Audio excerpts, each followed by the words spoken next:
የዘወትር አክብሮታዊ ሰላምታችን በያላችሁበት ድረስ ወደ ሸገር ታይምስ ቤተሰቦች እንደምን አላችሁ? የሰዓቱ ዜናችን ነው ተጀመረ። አበይት ነጥቦቹን አስቀድመን እናስተዋውቃችሁ። አዲስ አበባ የሚገኘው የአሜሪካን ኤምባሲ ከሰዓታት በፊት አውጥቶት የነበረውና መንግስት በራሱ ህዝብ ላይ የድሮን ጥቃት መፈጸሙን ያቆም ሲል ይፋ ያደረገበትን መግለጫ ከይፋዊ የማህበራዊ ትስስር ገጾች ላይ ማንሳቱ ታውቋል። ኤምባሲው የጽሑፍ ለውጥ ያደረገበት ምክንያት ምንድነው? ዜናችን ዝርዝሩን ያቀራቸዋል። የኢትዮጵያ ኦርቶዶክስ ተዋሕዶ ቤተክርስቲያን ቅዱስ ሲኖዶስ የሹምሽር ስነ ስርዓት አካሂደዋል። በቤተክርስቲያኗ የአገልግሎት ከፍተኛ ኃላፊነት ቁልፍ ስፍራ ናቸው የሚባሉ የቅዱስ ሲኖዶስና የቤተ ክህነት ጽሕፈት ቤቶች ዋና ስራ አስኪያጆችና ጸሐፊዎችን ሹምሽር ማካሄዱ ተሰምቷል። ከቅዱስ ሲኖዶሱ ከፍተኛ አመራርነት የተሰናበቱት የትኞቹ ጳጳሳት ናቸው? እነማንስ ተተኩ? ዝርዝሩን እንመለስበታለን። የፌዴራል ፖሊስ የጤና ባለሙያዎች ያነሱትን ጥያቄ ተከትሎ ሁከት እንዲፈጠሩ አድርገዋል የተባሉ 47 የጤና ባለሙያዎችን በቁጥጥር ስር ውሎ እየመረመረ እንደሚገኝ አስታውቋል። ከዚህ ጋር በተያያዘ የፌዴራል ፖሊስ ይፋ ያደረገውን መግለጫ እንመለከተዋለን። የኤርትራ መንግስት ኢትዮጵያን በተመለከተ ያወጣቸው 2 የጦር ስትራቴጂዎች ሾልኮ መውጣታቸው ተሰምተዋል። የፕሬዝዳንት ኢሳያስ አፈወርቂ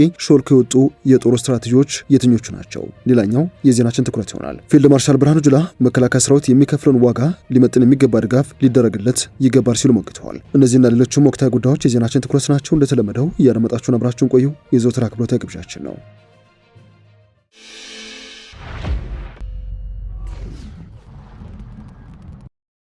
ወደ ቀዳሚ ጉዳያችን ስናመራ የአሜሪካን ኤምባሲ ከሰዓታት በፊት አውጥቶት የነበረውን የአቋም መግለጫ ማሻሻያ አድርጎበታል። ኤምባሲው ከሰዓታት በፊት ባወጣው መረጃ አምባሳደር ኤርቪን ማሲንጋ የፌዴራል መንግስት በራሱ ህዝብ ላይ የሚፈጽማቸውን የድሮን ጥቃቶች በአፋጣኝ እንዲያቆም ጥሪ አቅርቦ ነበር። ኤምባሲው ይህን ልጥፍ ከፌስቡክና ከትዊተር ገጾቹ ላይ አንስቶታል፣ ለውጥም አድርጎበታል። እንደ አዲስ በወጣው የአምባሳደሩ መልእክት ላይ የድሮን ጥቃትን በተመለከተ ለፌዴራል መንግስት የቀረበው ጥሪ መንግስት ከኃይል ውጭ ያሉ ሰላማዊ አማራጮችን መፈለጉን እንዲቀጥል በሚጠይቅ ጥሪ ተተክተዋል። አምባሳደር ማሲንጋ ያስተላለፉት የመጀመሪያ መልእክታቸውን በኤምባሲ የፌስቡክ ገጽና ትዊተር ገጾች ላይ የተለጠፈው ዛሬ ከቀኑ 4 ሰዓት ተኩል ገደማ ነበር። በሀገሪቱ የሚገኙ ግጭቶችን ማቆምን የተመለከተው የአምባሳደሩ መልእክት ለፌዴራል መንግስት እንደዚሁም የፋኖ ኃይሎችና የኦሮሞ ነጻነት ሰራዊት የተለያዩ ጥሪዎች የቀረቡበት ነበር። ለፌዴራል መንግስቱ ቀርቦ የነበረው የአምባሳደሩ መልእክት 2 ሀሳቦችን ያዘለ ነበር። በቀዳሚነት የተቀመጠው ሀሳብ በመንግስት የሚፈጸሙ የድሮን ጥቃቶች እንዲቆሙ የሚጠይቅ ነው። አምባሳደሩ የተጠቀሙበት አገላለጽ የመንግስት የድሮን ጥቃቶች በራስ ህዝብ ላይ የሚፈጸሙ እንደሆኑ የሚያመላክት ነበር። ማሲንጋ ያስተላለፉት መልእክት በአክቲቪስቶችና በማህበራዊ ሚዲያ ተጠቃሚዎች እንደገና ሲጋራ አስተያየትም ሲሰጥበት ነበር። ዛሬ ከሰዓት 7 ሰዓት ገደማ በድጋሚ የተለጠፈው የአምባሳደሩ መልእክት የድሮንን ጥቃት የተመለከተው ክፍል ያስወጣና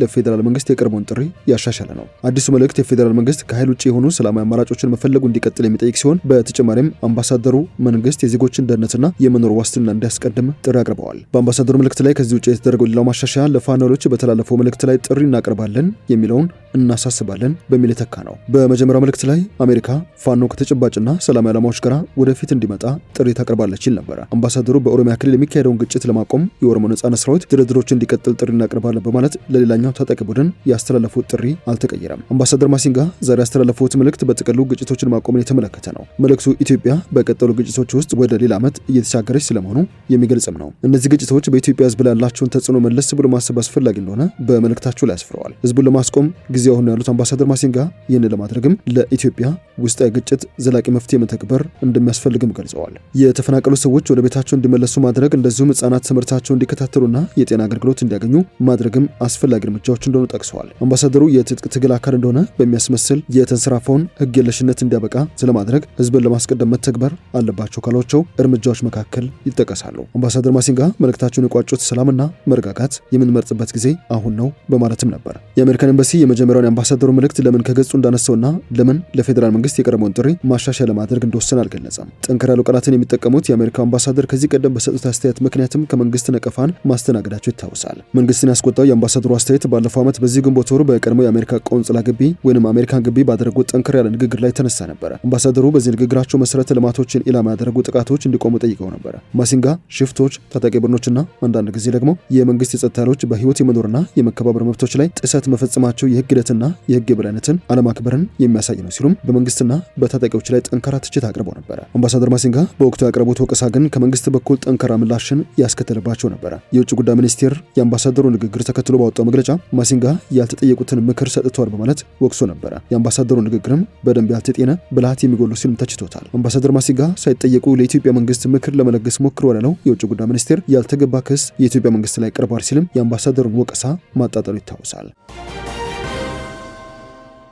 የሰዓቱ ዜናችን እንደቀጠለ ይገኛል። የፌዴራል ፖሊስ የጤና ባለሙያዎች ያነሱትን ጥያቄ እንደ ሽፋን በመጠቀም ነጭ ጋውን በማስለበስ ሁከት እንዲፈጠሩ ያደረጉ በቁጥጥር ስር ውለዋል ብለዋል። በዚህ መሰረት 47 የጤና ባለሙያዎችን በቁጥጥር ስር ውሎ ምርመራ እያካሄደ እንደሚገኝም ይፋ አድርጓል። የጤና ባለሙያዎቹ እያደረጉ ካሉት የስራ ማቆም አድማ ጋር ተያይዘው የኢትዮጵያ ፌዴራል ፖሊስ 47 የጤና ባለሙያዎችን በቁጥጥር ስር አውሎ ምርመራ እያደረገ ስለመሆኑ አስታውቋል። ፖሊስ ዛሬ ባወጣው መግለጫ የጤና ባለሙያዎችን በቁጥጥር ስር ያውለው ሰሞኑን የጤና ባለሙያዎች ያነሱትን የመብት ጥያቄ ሽፋን በማድረግ በአገራችን ትርምስ እንዲፈጠር ከሚሰሩ ኃይሎች ጋር አብረዋል፣ ህገወጥ የስራ ማቆም አድማም አድርገዋል፣ በጤና ዘርፉ ላይ ሁከት በመፍጠርና የታካሚዎችን ህይወት አደጋ ላይ በመጣል በመጠርጠራቸው ስለመሆኑ ይፋ አድርጓል። ተጠርጣሪ የጤና ባለሙያዎች ያነሱትን የደሞዝና የጥቅማ ጥቅም ጥያቄ እንደ ሽፋን በመጠቀም ህገወጥ የስራ ማቆም አድማ በማድረግ ሌሎችም ስራ እንዲያቆሙ ለአድማ በማነሳሳት የታካሚዎች ህይወት ለሞትና ለአደጋ እንዲጋለጥ በማድረግ ሁከትና ብጥብጥ በመፍጠርም የተጠረጠሩ ናቸው ብለዋል። ከዚህ ጋር በተያያዘ አምነስቲ ኢንተርናሽናል መንግስት ከጤና ባለሙያዎች ጋር በአስቸኳይ ድርድር እንዲጀመርና የታሰሩትን ሰዎች ያለምንም ቅድመ ሁኔታ እንዲፈቱ አሳስበዋል። የሰብአዊ መብት ተሟጋች ድርጅቱ የኢትዮጵያ ባለስልጣናት አድማ እያደረጉ ካሉ የጤና ባለሙያዎች ጋር በአስቸኳይ ድርድር እንዲጀምሩና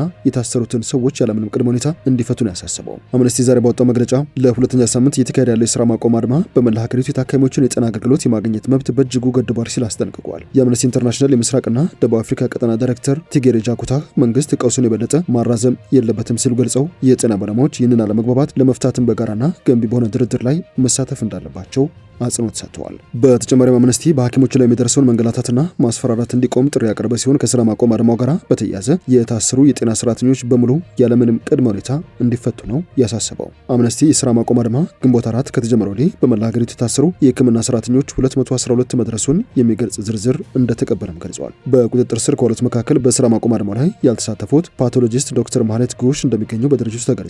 ዶክተር ማህሌት በቅርቡ በቢቢሲ ፖድካስት ላይ ቀርባ ተሞክሯን ማካፈሏን ተከትሎ ከቀናት በኋላ በቁጥጥር ስር መዋሏ ይፋ ሆኗል። የኢትዮጵያ ኦርቶዶክስ ተዋሕዶ ቤተክርስቲያን ቅዱስ ሲኖዶስ ምልዓተ ጉባኤ በዛሬው ዕለት ግንቦት 15 ቀን ባደረገው ስብሰባ በቁልፍ የቤተክርስቲያኗ የኃላፊነት ቦታዎች ላይ ሹምሽር ማካሄዱን ይፋ አድርጓል። በዚህ መሰረት ብፁዕ አቡነ ዲዮስቆሮስን የቅዱስ ሲኖዶስ ዋና ጸሐፊ፣ ብፁዕ አቡነ ሳዊሮስን የመንበረ ፓትርያርክ ጠቅላይ ቤተ ክህነት ጽሕፈት ቤት ዋና ስራ አስኪያጅ አድርጎ በብፁዕ አቡነ አብርሃም ምትክ ሾሟቸዋል። በቅርቡ ወደ ሀገር ቤት እንዲገቡ የተፈቀደላቸው ብፁዕ አቡነ ጴጥሮስ ደግሞ የቅዱስ ሲኖዶስ ዋና ጸሐፊነት ቦታውን ለብፁዕ አቡነ ዲዮስቆሮስ አስረክበዋል። ከዚህ ውጭ ብፁዕ አቡነ ሕርያቆስን የሀዲያ ሀገረ ስብከትን እንደያዙ የአዲስ አበባ ሀገረ ስብከት ሊቀ ጳጳስ እንደሆኑ ተሾመዋል። ብፁዕ አቡነ ናትናኤል ዘኮሎራዶን የቅድስት ሀገር ኢየሩሳሌም ገዳማት ሊቀ ጳጳስ አድርጎም ሾመዋል። ቅዱስ ሲኖዶሱ ብፁዕ አቡነ ናትናኤልን ሚኒሶታን እንደያዙ የኮሎራዶ ሀገረ ስብከት እንዲመሩ ተሾመዋል። ብፁዕ አቡነ ሄኖክ ደግሞ የደቡብ አፍሪካ ሀገረ ስብከት ሊቀ ጳጳስ ሆነው እንዲሾሙ ተወስኗል። ብፁዕ አቡነ ዕንባቆምን የገዳማት መምሪያ ሊቀ ጳጳስ ሆነው እንዲመሩ፣ ብፁዕ አቡነ ሙሴ የአውስትራሊያን እንደያዙ የግቢ ቅዱስ ገብርኤልና የባዕተ ለማርያም ገዳም ሊቀ ጳጳስ ሆነው እንዲመሩ ውሳኔ ተላልፈዋል። ፊልድ ማርሻል ብርሃኑ ጁላ መከላከያ ከራስ በፊት ለሕዝብና ለሀገር በሚል ቁልፍ እሴት ውስጥ ሆኖ ለሀገር እየከፈለ የሚገኘውን ውድ ዋጋ ግምት ውስጥ ያስገባ ሁለንተና ድጋፍ ሊደረግለት ይገባል ሲሉ አሳስበዋል። የጦር ኃይሎች ጠቅላይ ኤታማዦር ሹሙ የመከላከያ ሰራዊቱን ሁለንተና አቅምን ማሳደግ የሀገርን ሉዓላዊነትና ብሔራዊ ጥቅሞችን በማስከበር በሀገርና በሕዝብ ሕልውና ላይ የሚቃጡ አደጋዎችና ስጋቶችን በማስቀረት ህገ መንግስታዊ ተልዕኮዎችን በብቃትና በአስተማማኝ ደረጃ ለመፈጸም የሚያስችለው ዘርፈ ብዙ የሪፎርም ስራዎች መሰራታቸውን ተናግረዋል። የመከላከያ ኢንተርፕረነርሺፕና ኢኖቬሽን ማዕከል መመስረት መከላከያ ከሪፎርም ወደ ትራንስፎርሜሽን መሸጋገሩን የሚያሳይ ነው ሲሉም ገልጸውታል። የማዕከሉ መመስረት ለሀገር አንድነትና ለሉዓላዊነት መከበር ውድ ዋጋ በመክፈል በክብር የተሰናበቱ እንደዚሁም ለተሰዉና ከፍተኛ አካል ጉዳት ለደረሰባቸው የመከላከያ ሰራዊት አባላት ቤተሰቦችን ቀጣይነት ባለው መንገድ ራሳቸውን ችለው ስራ ፈጣሪ እንዲሆኑ ተጨማሪ ሀገራዊ አቅም እንዲሆኑ በማስቻል በኩል የሚያበረክቱ አስተዋጽኦ ከፍተኛ ነው ብለዋል።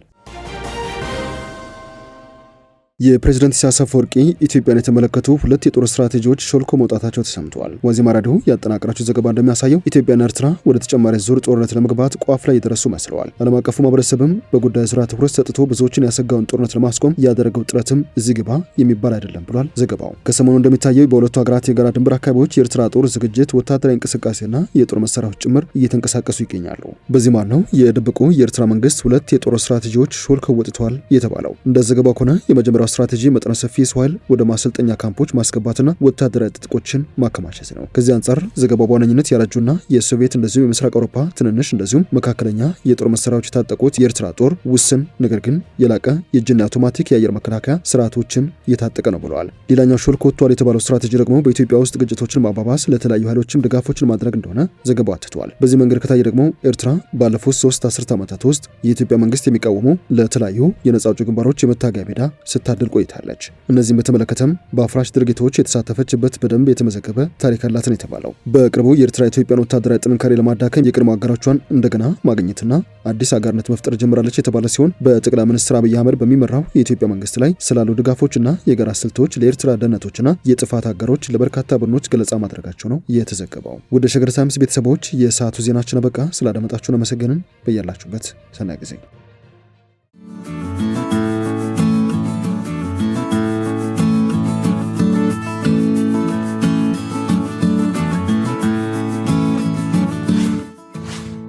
ሸገር ታይምስ ሚዲያን ሰብስክራይብ በማድረግና ደወሉን በመጫን ይከተሉን።